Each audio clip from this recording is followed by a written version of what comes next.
सनत कुमारों ने प्रश्न किया कि शिवलिंग की पूजा अगर इतनी श्रेष्ठ है तो ये शिवलिंग की उत्पत्ति कैसे हुई, भगवान शंकर का जन्म कैसे हुआ। बोले वो अनादि है, अजन्मे है, अनादि का कोई जन्म नहीं होता, भगवान हरि का भी जन्म नहीं होता और भगवान हर का भी जन्म नहीं होता।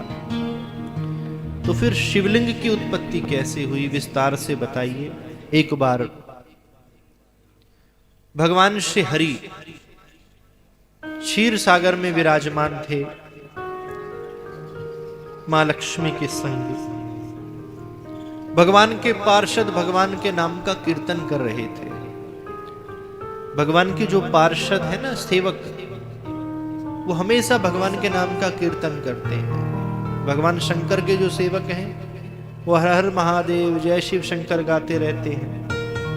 और भगवान जो हरि के सेवक हैं वो श्रीमन नारायण नारायण गाते हैं। वही भगवान के दास बनते हैं जो कीर्तन सबसे ज्यादा करते हैं। ब्रह्मा जी का आगमन हुआ, भगवान हरि ने देखा। हर बार आते ब्रह्मा जी प्रणाम करते थे, लेकिन विनाश काले विपरीत बुद्धि। जब व्यक्ति पर अत्याधिक दुख आने वाला होता है, जाको प्रभु दारुण दुख देई, ताकि मति पहले हर लेई। उसकी मति भ्रष्ट होती है और फिर वो दूसरों का नुकसान कम करता है, अपना नुकसान ज्यादा करता है। और ब्रह्मा जी ने भगवान हरि की ओर कहा देखकर कि पिता आया है और तुम खड़े नहीं हुए सम्मान में। भगवान मुस्कुराए, ब्रह्मा जी कैसी बात कर रहे हो, तुम पिता हो कि हम पिता हैं। बोले हम पिता है, देखो हमारी दाढ़ी सफेद हो गई है। भगवान ने समझाया। ब्रह्मा जी को क्रोध आया। भगवान हरि ने कहा मेरे नाभि कमल से तुम प्रकट हुए हो, मैंने तुम्हारी उत्पत्ति करी है, मैंने तुम्हें सृष्टि का रचयिता बनाया है। मेरी इच्छा के बिना तुम इस धरातल पे नहीं आ सकते थे, तुम स्वयं को पिता कहते हो। अगर पुत्र ही पिता से स्वयं को पिता कहने लगे तो पिता को कैसा लगेगा। भगवान हरि को बड़ा दुख हुआ। नारायण ने समझाया, नहीं माने। ब्रह्मा जी ने कहा युद्ध होना चाहिए। भगवान नारायण ने कहा उचित नहीं है, ऐसे ही मान जाए आप तो अच्छा है। बोले नहीं, हम तो युद्ध करेंगे। युद्ध प्रारंभ हुआ।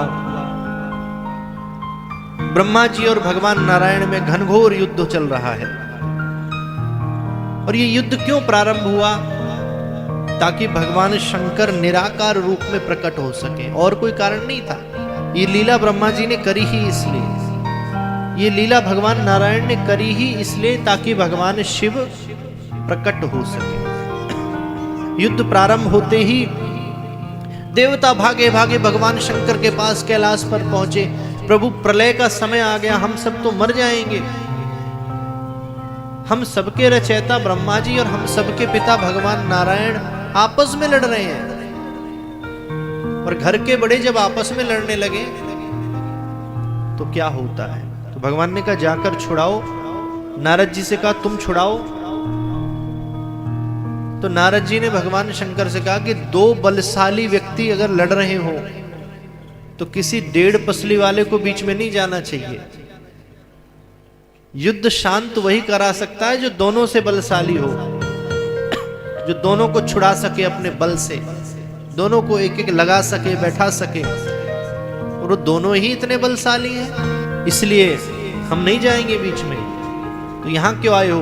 भोलेनाथ आप ही सबसे ज्यादा बलशाली हैं, आप ही छुड़ा सकते हैं। भगवान शंकर खड़े हुए, चारों ओर बाजे बजने लगे, भगवान की गण जय जयकार करने लगे। बोलिए उमापति महादेव की जय। जय जयकार होने लगी। मां पार्वती खड़ी हुई, सब प्रार्थना कर रहे हैं कि आप जाकर युद्ध मत करना। भगवान मुस्कुराए कि हमने तो विष पीकर भी युद्ध नहीं किया, विष पीने के बाद भी मुस्कुरा रहे हैं। आज तो शांति कराने जा रहे हैं। युद्ध नहीं आता और सब आता है। जो शांत से भी शांत है वो महादेव है। युद्ध होते होते होते होते घनघोर युद्ध जब हुआ और दोनों के मध्य में अचानक भगवान ज्योतिर्लिंग के स्वरूप में प्रकट हो गए। बोलिए श्री गौरी शंकर भगवान की जय। भगवान विष्णु ने माहेश्वर अस्त्र चलाया ब्रह्मा जी के ऊपर। ब्रह्मा जी ने पाशुपात अस्त्र चलाया। दोनों अस्त्र आपस में टकराते उससे पहले मध्य में शिवलिंग प्रकट हुआ। शिवलिंग में टकराकर दोनों अस्त्र समाप्त हो गए। अब युद्ध कैसे हो? भगवान नारायण ने कहा युद्ध बाद में करेंगे, पहले देखा जाए ये क्या है। ब्रह्मा जी ने कहा हाँ ठीक है, ये तो हम दोनों के बीच में ही आ गया। दोनों चौंक गए।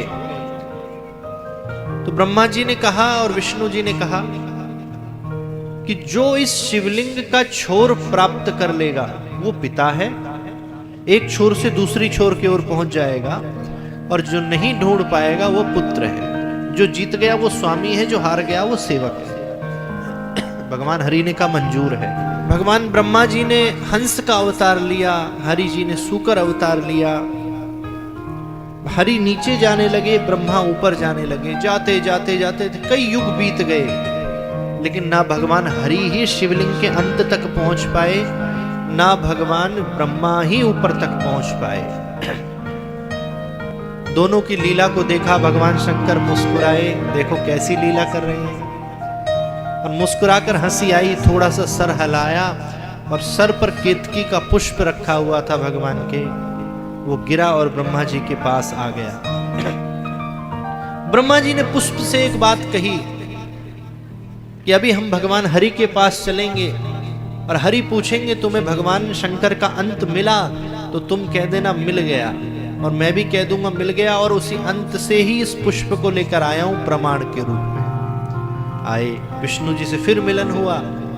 भगवान हरि से पूछा ब्रह्मा जी ने तुम्हें शिव का अंत मिला? बोले हमें तो नहीं मिला, हम तो वापस आ गए, जहां तक जा सकते थे वहां तक गए। ब्रह्मा जी से पूछा आपको मिला? बोले हाँ मिल गया। मैं प्रमाण भी लेके आया हूं, देखो ये केतकी का पुष्प भगवान के ऊपर के छोर पे रखा था, वहां से उठा के लाया। आज से तुम मेरे सेवक हो, मैं तुम्हारा पिता हूं। भगवान हरि ने हार मानी, ब्रह्मा जी को प्रणाम किया, बताइए क्या आदेश है।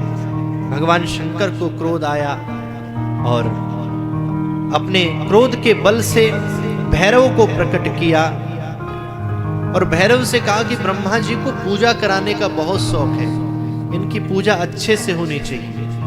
भैरव ने कहा जो आदेश है, तलवार से इनका पूजन होगा।